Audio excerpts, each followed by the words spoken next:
When we first designed this trial, it was designed to be an in-class proteasome inhibitor switch so that patients with newly diagnosed multiple myeloma would be given 3 cycles of a bortezomib-based induction. It could be a doublet or a triplet, investigator's choice. And then if near the end of cycle 3, we could show that the patient had stable disease or response, they would then be switched to an all-oral combination consisting of ixazomib, lenalidomide, and dexamethasone. And we did that because we thought an oral regimen would be very convenient for the patient. And then we also included actigraphy so we could monitor the patient's activities utilizing a Garmin or similar device. When the study was conceived, nobody could have ever thought about the current outbreak of the coronavirus. And as it turns out, this approach is ideally suited for what's going on now, because after you get switched to the ixazomib-based combination and get through one cycle, the number of visits goes way, way down. In fact, you might only need to be seen once a month because you're on the clinical trial.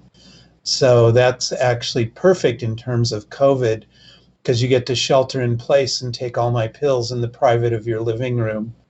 And we monitor your activity. Interestingly, the patient's compliance with the activity monitor is over 95%, and they're very, very engaged in the trial. And preliminarily, we've seen that people are able to remain on study for quite a long period of time. And accrual is actually picking up because this is a very timely trial for the current coronavirus outbreak. So I guess that's very exciting, although that was not why we designed the study. And in addition, we've made it so the patients can get the ixazomib at a greatly reduced cost, minimizing financial toxicity.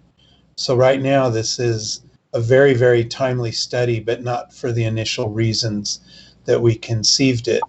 All the data we're getting is very, very valuable, and we've submitted some of our preliminary findings for publication.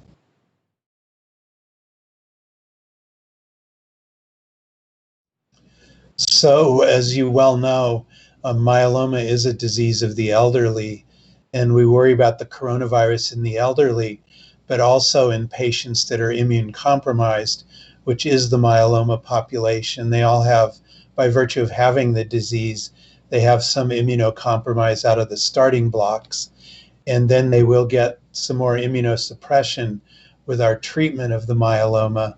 So we're very, very careful.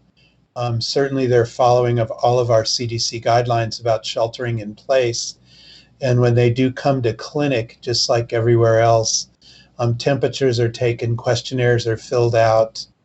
And if you flunk any of the entry things, you turn around and leave the clinic and go back to your primary care where you can get tested for COVID, because we'd like to see that you're negative.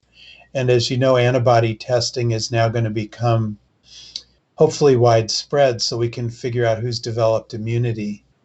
And then we always encourage our elderly folks to give up things, that could injure their lungs, such as cigarette smoking.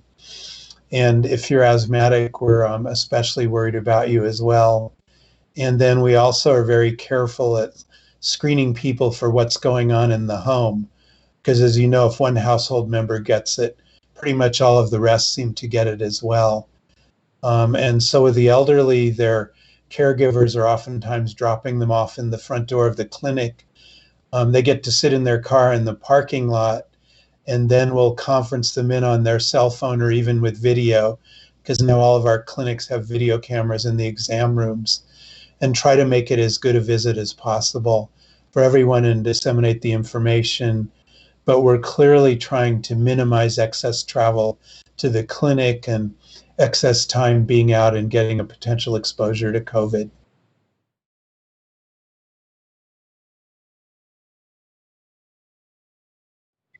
Well, certainly we would probably not start with an all-oral combination other than lenalidomide and dexamethasone in elderly folks. But remember, the lenalidomide dexamethasone combination, those patients would not qualify for the clinical trial because it needs to be bortezomib-based induction. But you're right, in some cases, once we get all of the diagnostic things done, the bone marrow, it's no shortcut for doing a proper workup at the start, because at the end you'll pay the price if you didn't look for all the correct things. So we still have newly diagnosed myeloma patients getting a full battery of lab tests, appropriate imaging, and a bone marrow biopsy, because you need that to take good care of myeloma patients. And then you're right, if they're elderly and they can't make it to clinic, some of them we have started on all oral regimens, but that still requires a fair bit of monitoring to be careful when they start treatment. So that's why this study is ideal, because you get a supervised bortezomib-based regimen at the start, and then as you're responding and the pace of your response accelerates, you can transition to the all-oral regimen. And preliminarily, we have seen continued and deepening responses on our study.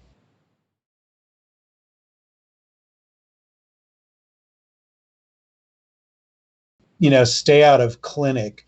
So everybody gets screened. If not, they go back to the primary care doctors, who now testing in the US is becoming much more widespread. There's a number of even drive-up testing stations. Our hospitals now have a rapid turnaround, so we can get the results within 24 hours. And that's even getting faster with the high throughput laboratory platforms. So yeah, we don't want them bringing COVID into the clinic.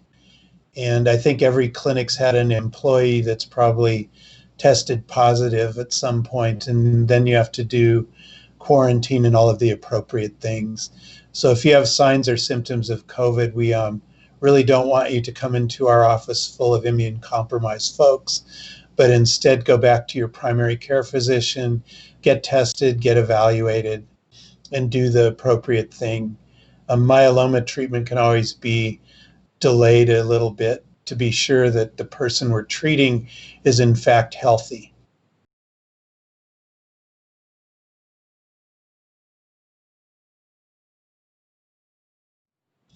So telemedicine has completely changed things. Skype always used to sit in my desktop in the corner and was never used for anything. And now we have Zoom, and in our practice, we're doing probably a third or more of our visits are now telemedicine, where our schedulers arrange a Zoom or a Skype call, and they get all of the appropriate consents. And then I literally, like most docs now, have a calendar, and you do every 15 to 30-minute telemedicine interviews. We go through the medications with the patients. We go through their review of systems. If it's video-based, we can see how they look. Do you look sick or healthy? If you look sick, what's going on? And the nice part is their caregivers participate in a lot of the calls as well. Everybody's wearing masks, and you get to learn what people's hobbies are, because that's like what they're doing when they're confined to home.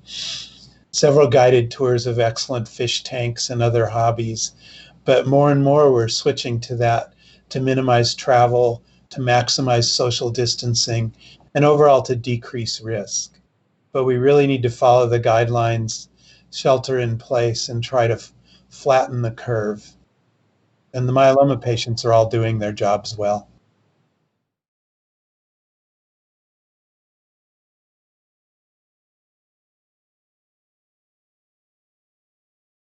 Coronavirus research, as you know, is running wild. People are trying almost everything. Our institution and many others are now starting to do antibody tests, and people are donating convalescent plasma to give to critically ill patients. And that's going on. Antibody testing is going on.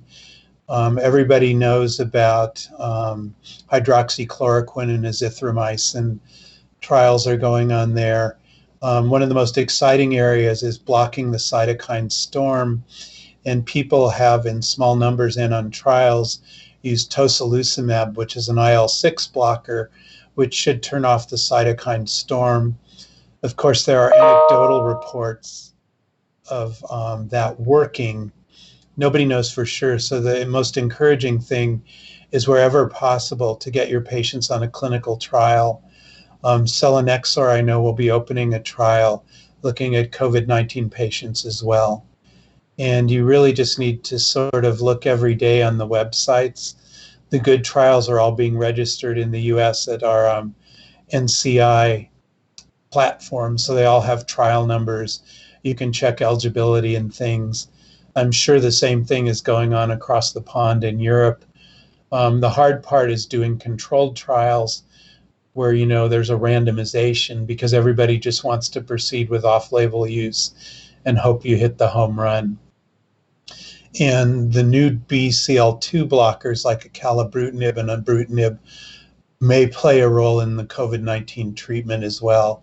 Once again, various anecdotal reports. And the main thing is just to start, as we're doing within our network, to contribute your data. So we'll be able to go back and mine lots of electronic health records, look for anybody that's got COVID and see what happened to them, what were they treated, what was their outcome. So the research is hot and it's going very quickly. The amount of red tape has been cut significantly because we all want to bring state-of-the-art care to our patients. I think everybody is just encouraged to follow the CDC recommendation. Here in the States, as you know, the president says one thing, but it ultimately becomes the responsibility of the states. And I think 42 of our 50 states have stay-at-home orders in place. And what we really need to do is follow the science before we gradually reopen our clinics and our economy.